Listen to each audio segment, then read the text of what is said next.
Bula Vinaka Fiji, and a warm welcome to Speak Your Mind on Gold FM, only the classic hits. It's good to have your company once again.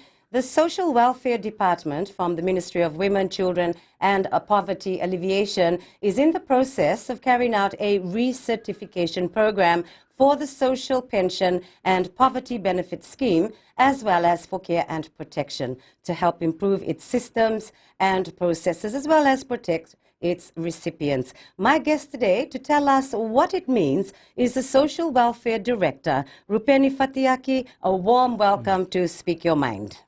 Well, thank you very much. Thank you for giving us the opportunity to be on this show today.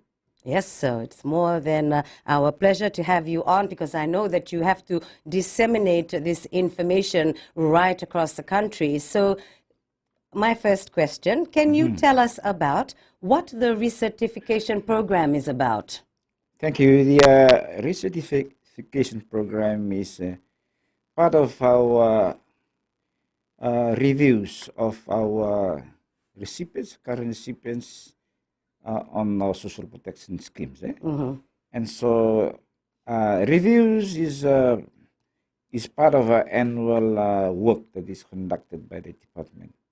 However, in the period of 5 to 6 years, we normally conduct the big exercise, and this is the big reviews. You know, we're looking at, if possible, 100% reviews of all the cases on our system. Right. And so in 2013, a couple of years ago, we conducted a similar exercise.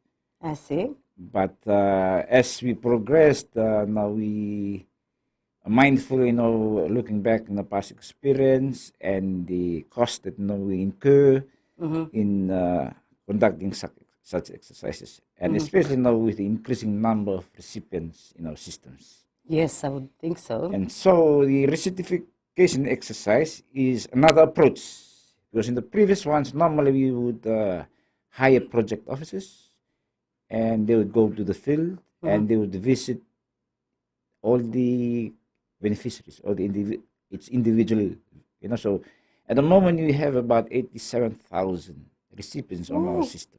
So, I mean, before you're saying that, you had to physically go Yes, there, whereas yes. now it's going to be different. Yes, so this time around, we are doing a different approach. Okay. And so we had, done some groundwork and looking at, the other organizations that have such systems like ours, and how they have approached in trying to review the system. So we noted that the Fiji Ex-Servicemen's Association have a program like ours, looking after the ex-servicemen. Okay. And so they normally do their reviews through the recertification. I see. And so we looked at it, and so we adopted it, and developed to suit our clientele. And so it's about in partnership with our recipients, for them to be able to update us on the information. Right. Yes, because within these past years, we have a lot of people coming in. Some people are in the system for some time. And so in the initial applications, they may have put an address. For example, they may have applied here in Suva, but they may have moved within that period. Exactly. And so those are the kind of information that we need to update. On the same note, we have people who may have passed on. Right. And if it's not reported to us, their cases are still active in our system.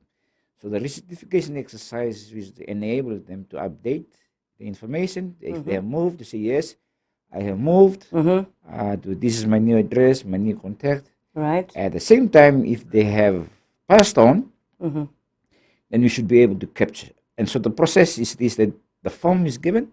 Okay. They have to fill the form, and they have to bring it back to us. Sorry to interrupt, but when you say you give the forms, Yes. okay, so they have to actually go to the social welfare office, or can they print it online? Well, I mean, obviously they might not, they won't be able to go online if, they're social welfare recipients, but who knows? I'll ask you that question. Yeah, for the, for the Maritime Islands, we send the forms with the vouchers, because in the Maritime Islands, with the recipients, there's two modes of payments.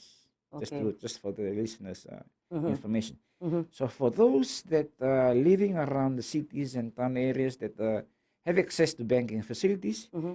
they get their payments through bank accounts. Okay. For those that are in maritime island like Laos and Rotuma, Mm-hmm. because they don't have access to banking facilities, the allowance are paid through the vouchers, normal Okay. vouchers. So what normally happens is that every 6 months we print the vouchers and then we distribute it. Mm-hmm. So this time round in January, we printed the vouchers, we attached the form together Okay. with the vouchers. And so Oh, we have right. sent it to them and we have started receiving those forms back. Oh. So those are for the maritime islands. But for the ones in Mm-hmm. the, where accounts, they pay through the bank accounts, Mm-hmm. yeah, we encourage if they capable of coming to the office, Mm-hmm. the nearest welfare office, Right. they can come and pick the forms. But at the same time, our officers are in the field, are going into the communities and conducting awareness. Mm-hmm. And so as they go around, they take the forms with them. Okay. Yeah. So that's how we know the approach that we have taken. Yeah. Well, thank you very much. I think you've given all the reasons why the Department of Social Welfare is doing the recertification program for these Yeah. schemes. So, how long will the recertification process take? Because since this is the first time we're doing it, Mm-hmm. and because we're looking at quite a big number, Yes, and so 87,000 yes, so plus, you said, we're yeah? giving we started from January. The exercise started in January Mm-hmm. after approval from cabinet, Right? and so the first phase was to develop the forms and train our people on how to to help the recipients fill the forms, and Mhm. so that phase we have done in the last month. So now we're doing the media awareness phase. It's why I'm here. Yes, so you've Right. actually done Yeah, quite a lot, but just with the push of the yeah, media, you want to reach everyone. Yeah, so Mm. we're giving them until June and July. Okay, June and So July, the right? forms are given now, and our advice as soon as they receive the forms, Mm-hmm. please fill it, complete the forms and bring it back to us as soon as. Yes. But we'll give them this time until July, Mhm. June and July, and after that, what will happen if the forms, and that's why we want to get information out to all the corners of the country so that anyone who's listening, Not left should, out, yeah, yeah? not left out, Yeah. because we don't want them to come and say, oh, I'm not Aware of of it. it. So there'll be no Yeah, excuse. so You've we're covered giving them everything. all Yeah. this period until those 2 months, July, because July is the end of the government's financial year. Okay. And so after July, what we'll do is that any form that is not returned, Mm. we'll put a hold on it. Okay. So- Well, we'll be back for Yeah. more on Speak Your Mind. I do hope that you are enjoying the program. Do stay with us if you can. We'll be back soon.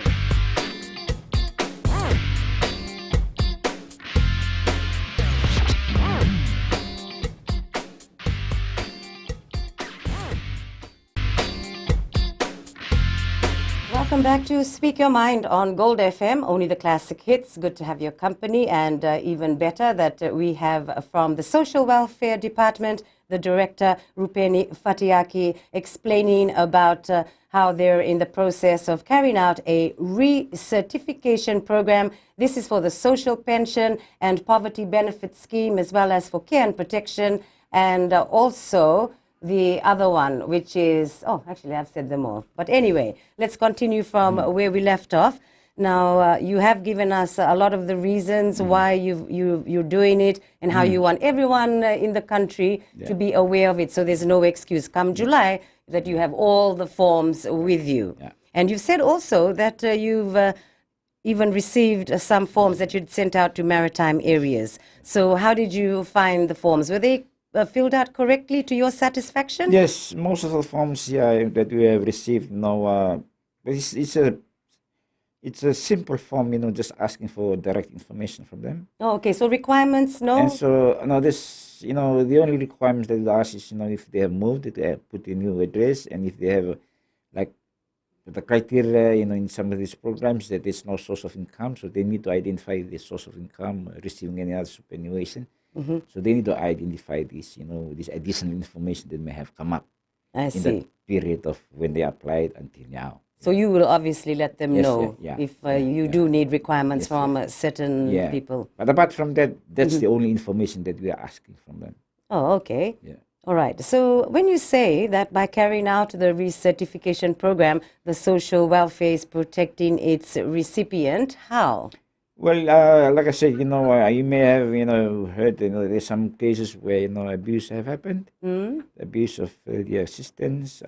So, like I said, in doing this, we'll be able to identify, such cases like that. For example, some of our recipients are, the elderly. And so they may, what we have experienced, that some of them, are not confident in using the ATM machines, those banking facilities, using banks. And so normally they would give their cards and to their family, so they can give to their daughter or granddaughter, and so they operate on their behalf. Okay. So in some cases, which has been reported to us, whereby the person that they have identified, the person who they have given their card to, have withdrawn the money, and not total amount comes back to them. Sometimes the money bullying. some money doesn't come back to them. And again, in cases where people may have passed on, Right. and if somebody else is is given the card and knows the PIN number, so it continues to operate. They continue to operate those accounts. Yeah, and Without- is that counted as fraud? Yeah, and so without we realizing it until it's reported to us. I see. Yeah. Okay, so when you were talking about how their children or whatever next of kin withdraw the money for them, so how will you solve that problem? So normally, with the cases now for disabled persons who are not mobile, and for the elderly who, like I said, sometimes they're not confident to use the back door. Right. So they will identify to us, for example, a disabled person who cannot move, who's bedridden. When the application is forwarded to us, they will identify someone in the family. Okay, someone to be Yeah, trusted, to be I the, suppose. to be Yes. the third party. Third party, right? Okay. And so once that is done, now our process is that we will only recognize that person as the third party. And so the ID card that we will produce will have the recipient's information in front, Okay. and at the back of the card would be the third party. So that's the only person that we recognize that can operate. But it happens, in sometimes they don't identify a third party, but like sometimes they give it to their Willingly. willingly, and so those are Yeah, that's the times thing, that things happen. Yeah. probably, they're in their old age Yes, and they can't contribute, so they Yeah. think, okay, I'll just give them Yeah, this money yeah. because that's like my contribution. Yes, But yes. what do you think about that? When we started with the social pension scheme, at one time, we have the family assistance scheme, which was the poverty benefit scheme. So this was targeting poor households. And so we have, issues where, it was raised with us, where, an old person may be staying in a household where the son is the primary caregiver. And so if they receive the family assistance, it's written under the son. I So if see. the son had his family, children, and the wife and the children, and so that assistance, of course, the focus will be on his children and the wife. And so maybe this old person who's staying with him, parent, father or mother, may be there, but they don't benefit out of this. So one of the reasons why, the social pension scheme came about is to help those old people who are maybe staying with, children, but, cannot afford, poor, at least give them some kind of a cash to, help buy the Needs. basic needs, and also Something that to make them happy, and yeah? give them that self-esteem. True. Like you said, contributing to the family. At least you can know a couple of dollars to contribute to the family, so they feel that they feel important. And that was one of the objectives, of the reasons why we came with the SP. But unfortunately, in some cases where they were taken advantage of. Thank you for that information. Yeah. Okay, so we'll just go over this question again just to make sure. What happens if someone has not reapplied in the time frame up until July of the recertification program. What happens is that, from all this time until June and July, they will continue to receive the allowance.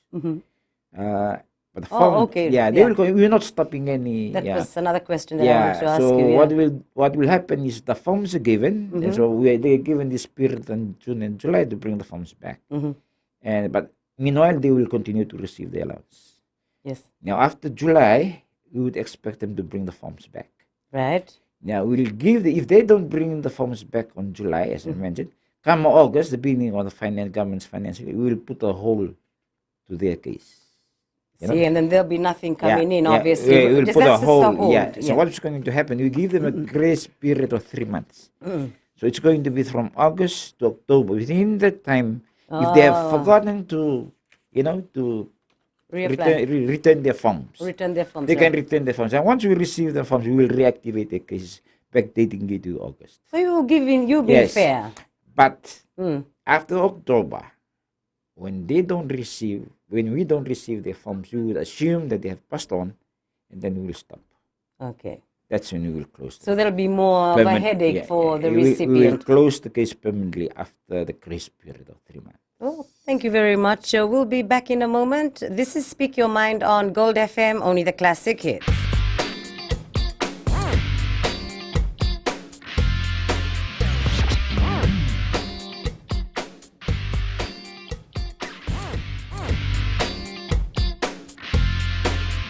Speak Your Mind on Gold FM, only the classic hits.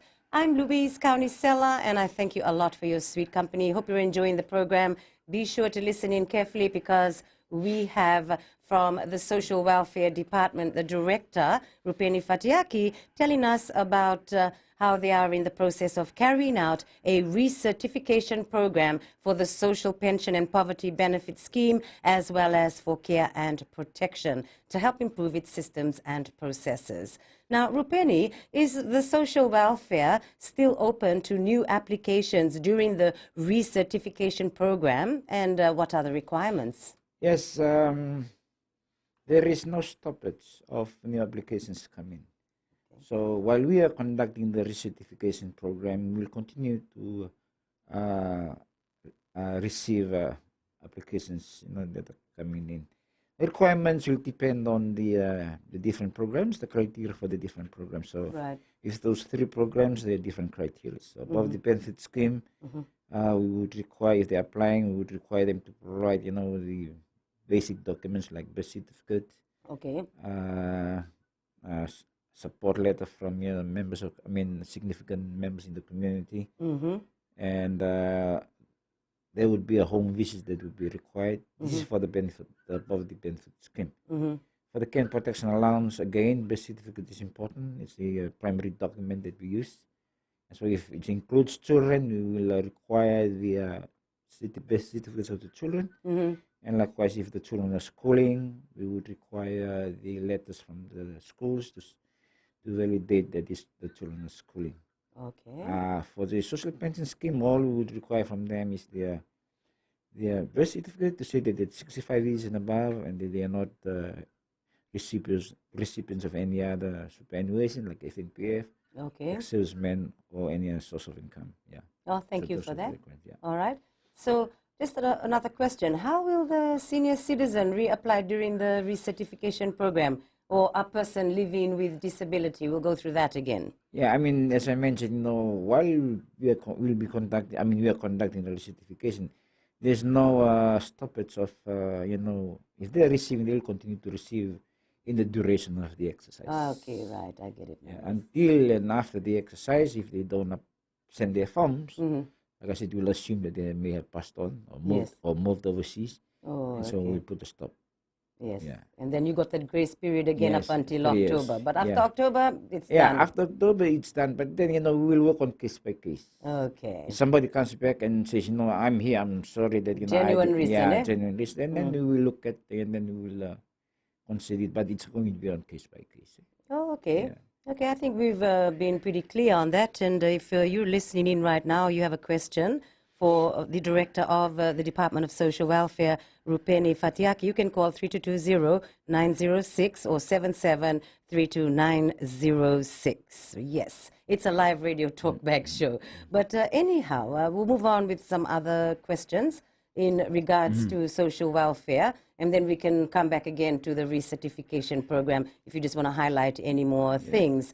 Okay, if someone has a job with, say, low pay, are these people eligible for assistance from the social welfare department?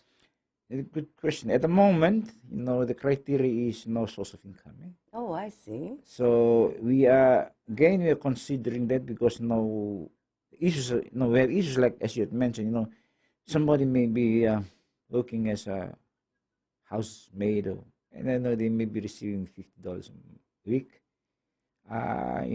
Those kind of issues, have been raised with us. Okay. So at the moment, we are doing research on, on the criteria, because we want to look at this type of cases. Right.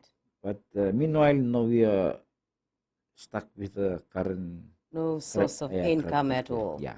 Okay. But hopefully, once we completed the research, we'll be able to make, we're going to put up a cabinet paper to cabinet. Yeah. To look, we look at, these issues and the justification and also the cost. Yeah. It will cost, Yeah. Because it will also have cost implications when we look at it. Of course, everything, Yeah. costs money. But, Yeah. for example, Yeah. maybe it could be like a single mother Yes. who, Yeah. is working, and that's Barely why making- you need yeah. to do some more Yeah. research and then, Yes, put it through yes, cabinet. So that would be a great example, I reckon. A single Yeah. mother or single father. I mean, I Yeah. shouldn't say only single Yes, mother. yes. Okay, great. Well, that's a good answer. Thank you very much, Rupeni. Now, what about children working overseas, sending money to their parents, for example? Is the mother or father eligible to apply for social welfare assistance? Well, at the moment, the criteria is, no source of income, regular income. So if the children are supporting, well, it all depends on the amount, It all depends on the consistency of the assistance.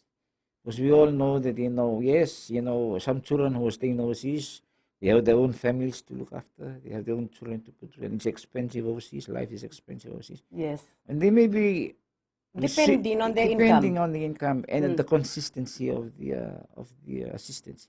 Okay. So they may send some money on Easter or Christmas, lump sum amount, but is it every month? Yeah, but who knows? It might be Yeah. every fortnight. Yeah, so is it every or, fortnight? you So know, every it's month. Yes. again, it's going to be, we look at it on case by case. Yeah, because you have to Yeah, think of yeah. Another person Yeah. who would deserve that, Yes, yes, could yeah. be really Yes, in need, destitute, yeah, in yeah, need. yeah. And then you're getting, a steady supply from your Yeah. children overseas when Yeah. that money could go Yeah, to someone somebody else else, who could use it better. Don't Yeah. you think? Yeah, I think, yeah. Okay, so we're over that one. Okay, a listener, a single mother with 3 children below the age of 10 is asking, Yeah. why is it that she gets $50 cash and a $50 shopping voucher while some get $100? Okay, with the, this is most probably under the Cane Protection Allowance. They would be receiving under Cane Protection Allowance. This is the assistance that is given to children. And so with the criteria, we have children, preschool children, for child it's $29. For primary school, it's $35. And so for secondary school, it's $46. Now, the maximum number of children that we can include is it's only 4. Okay. And so that's the ceiling that the government has given us, So if, say, you have 4 children, the maximum that you can receive under Cane Protection Allowance is $122 per month allowance. Okay. Added to that is a $50 food voucher. So it brings it to $172. Right. So a mother who has 4 children will be able to receive a maximum of $122 allowance that is paid monthly, Right. and an additional $50 for the food voucher program. Okay. Yeah, so that's how it is. And like I said, uh, only 4 kids I mean, 4 children are included in the, even though she may have 5 or 6. I think government had put the ceiling and the numbers based on, the HIES, the House Income Expense Survey. Mm. Did mention that the household is, average members in the household is 4 to 5, Mm-hmm. yeah, and nuclear household is 45, and that's what we had taken into consideration. Mm-hmm. And I think the other thing that we would like to let our listeners know is that for the poverty benefit scheme and the Can Protection Allowance, these are supposed to be temporary assistance. Okay. It's targeting households, eh? Okay. And so government comes in a time of need. And so it is That's how it's supposed to yeah, work. it's anticipated that while they being assisted by government, they will also find means of helping some income to complement what government is giving, Mm-hmm. and they are not to totally depend on it. And so Okay. part of our reviews is to, as we continue to review the case, and we say, for example, mother, children now are over 18, and some of them are working now. Mm-hmm. So we discovered that they have a regular income, and their financial situation have improved. So they were Then honest about it? then we exit them. Sometimes we have challenges where people come back to us, and we have to do our own home visit to find out. Oh, But in such situation, we exit them, right. and be mindful that we have a list of people waiting to come in to the system. So True. it's supposed to be like that. They come in, government Ah, assist, and then they move out. And right. then, and again, we need to understand that we work with a budget. Exactly. So government gives a budget for us to work within. And yeah. So Mm. that's normally for those two. They come in, assist them for a while, they move out, we bring in others. Yeah, that makes a lot of sense, So Rupeni, yes. that's the How it's supposed to be. supposed to be, Not, not totally depend on it. Where just some people don't do anything, just wait for the next month. Yeah, that's so true. Hey, but we'll be back soon on Speak Your Mind, Gold FM, only the classic hits.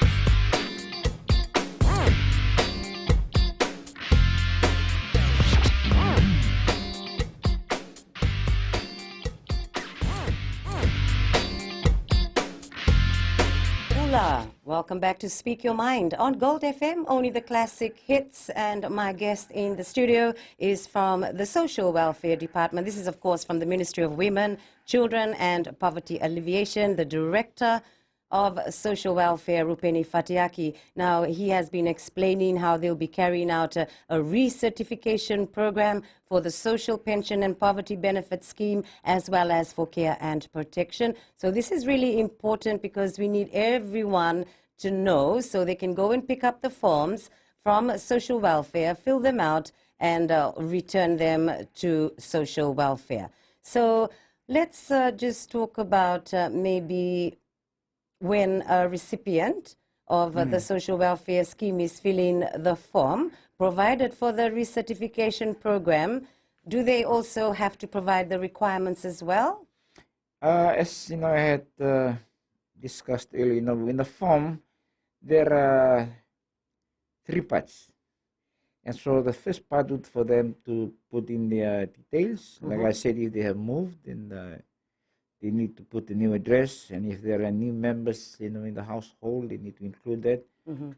Again, if they need to declare if they are receiving any other assistance, and so all of this will be captured in the part 1 of the form. Okay. In the part 2 of the form we would require, a next of kin.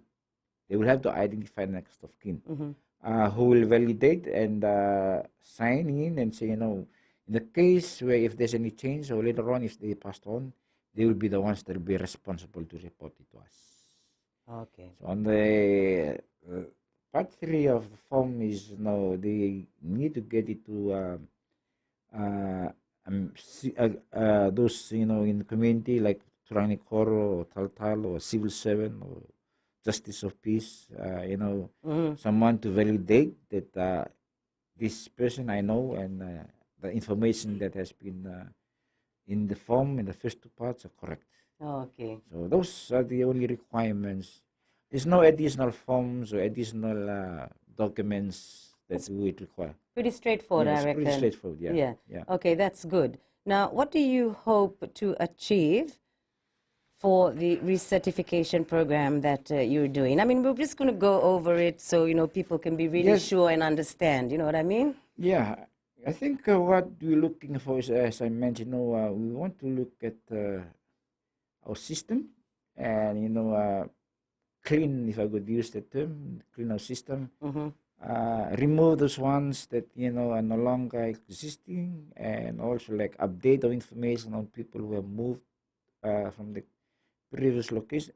At the same time, looking at hopefully they will come up with issues, as you had mentioned earlier, about that mother who is struggling with minimal salary, and maybe all those kind of issues can be raised during the justification. And it will help us in the improving our processes and our systems, and in developing our policies. I mean, again, like I said earlier, we're looking at our criteria, Right. the target group that and the coverage of the assistance. Yeah. So you do welcome comments Yeah, we like would, that. we would welcome people the comments, and how can we improve the system, issues that they come across, because this will help us to look at how we can better our services. That's true. So you spoke about how the social welfare has also found help with the government's insurance scheme in helping identify if someone has died. Can you explain more? Yes. I think I did mention, we had issues, when people pass on, and we don't get information until it's reported to us, or until our officers conduct the annual reviews and find out that this person is no longer there, has passed on. And so it was, and then we have been trying to get access to the BDM database, and now they've allowed us, but it's still a challenge, because if somebody dies in the rural village, and if it's not registered, and normally, many times we don't have people, not only death but birth, especially in rural communities. Right. After months or years, then they come to register. So if that is not registered immediately, we will not be able to capture that. And so, though we are working with BDM, but in cases like that, it's going to be very difficult for us to capture. Now, with the insurance, Fiji Care insurance, it helps us in a way. Just a brief on the insurance scheme. Our government has insured all our beneficiaries, and so one of the So when you say all your beneficiaries, all, not just the senior people, all? yeah, the senior, these programs that we're discussing today, and the disability allowance. Okay. And so in this insurance claim, there is a 1,000 funeral claim. Okay. So any of the recipients passed away, the next of kin, whoever they have identified to be the beneficiary, can claim for 1,000 funeral. Hey, that's not bad. When did that come into I effect? came in last year. Just last year? Oh, that's very interesting information. I mean, So, that would also prompt them to report so the death. this is what happens, I said earlier, we never receive, after a while, then unless we do our investigation, then we find out which report to us from a third party. But with the Fiji Care, insurance scheme, we're having people coming to report to us that this so-and-so has passed away. And I would use an example, which I've used around, last year, person died at CWM at 9 o'clock. They were in my office at 12 o'clock. Ooh. In the same day to make those claims. Just a couple of hours So later. I mean, it helps in a way that we're able to, and I think a lot of our cases, especially those old persons, Fiji Care has, in claim has helped us in bringing to us our notice those that have passed away. Excellent, I reckon. But hey, we'll be back soon on Speak Your Mind, Gold FM, only the classic hits. We are your only classic hit station in the country. Be sure to listen to us. We'll be back shortly.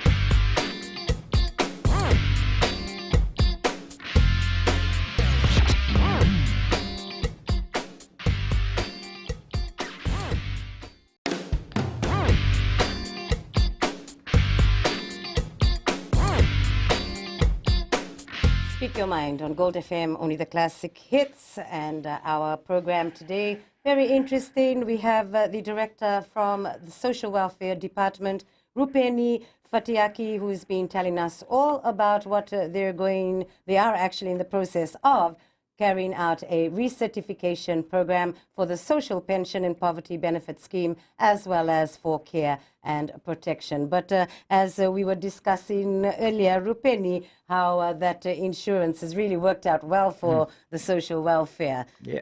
Okay, so let's move on now. How many complaints has the Social Welfare Department, around received so far, or in the past few years? Unfortunately, I will not be able to give exact numbers. Okay. But yes, we do have complaints coming from members of the public, from recipients, and it ranges from different issues, topics. One of the major issues that we receive is, the amount is too small, and requesting for an increase in the amount. We have people complaining or raising issues that,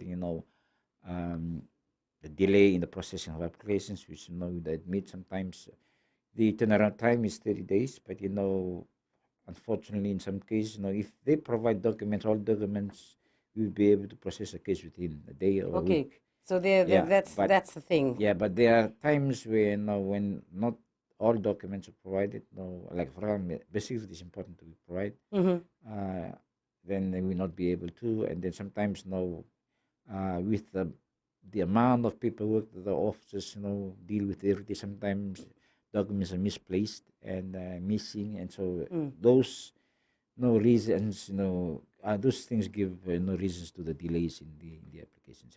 And those are the major complaints that we receive from. Okay. But it's interesting to know that you said the requirements. See, sometimes they don't come up with.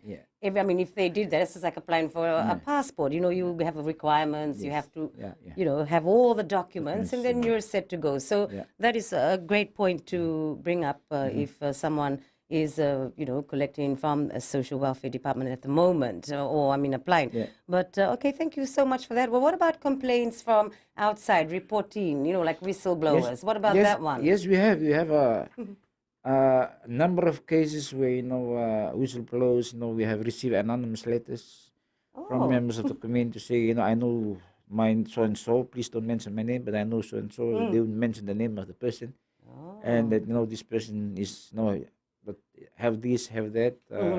Children are working and all this. And so we have those kind of cases reported to us, And I suppose you encourage it. You and welcome we them. You welcome those kind of, them, And so once we get those kind of reports, we do our own investigations. Yeah. To validate it first before you take action on those cases. Right. Okay. So now another listener is asking the social welfare. Why do you assist your recipients in studies? Well, it all depends on, for example, volcano protection allowance is to help, put the children in school, help, but the members of the community must also understand that there are education, there's assistance from the Ministry of Education, and this is for textbooks, bus fare. Yeah. I think with the tertiary institutions, there is these, scholarships, loans. Yes. And so they can access those type. But for us, in case if they are asking for assistance for studies, for uniforms and textbooks, normally we work together with other, civil society organizations, like Save the Children's Fund, and so some of these organizations, they provide those kind of assistance, bags, and so we liaise with them and we work with them, so they can provide, and those we do referrals. But then they need to know that there are other assistance available in the other ministries. Not because we have that experience that when people have problems or issues, the first ministry that comes into mind is our ministry. Even to the extent that they will come to us and say, I cannot pay my bills. Can you pay for bills? So that's the assumption in the community that the first ministry that you go to is you go to the Ministry of women, children, especially Department of Social Welfare. Okay. Right. I know you must have a lot of. So yes, you have all types of cases that come to us, and normally we refer them to the relevant stakeholders. Which is good, like you Yeah, said, yeah. Save the Children Yeah, and yeah. other ones that you normally work together. So you refer them Yeah. to But get help. expectations is very high. Yeah. Yeah, but they have to, remember that everything is money. So, I mean, you have how many recipients again? More than 87,000? Well, we at the moment the total recipients and schemes that we have, it's about 87,522 Okay. on our systems. So imagine the cash. So how much is currently paid out to Well, social welfare recipients? I mean, around. In a month? In a month, it's about $10 million. Oh, that's a lot The of total money. schemes, eh? Really? In all the schemes, in a month, it's an average about $10 million in a month. Oh, okay.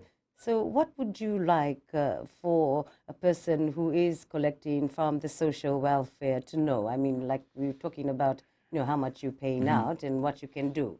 Yeah, I think my request for the members of the community and the public is, just understand that, this assistance, especially the care and protection allowance and the public benefit scheme, is there to assist in your time of need.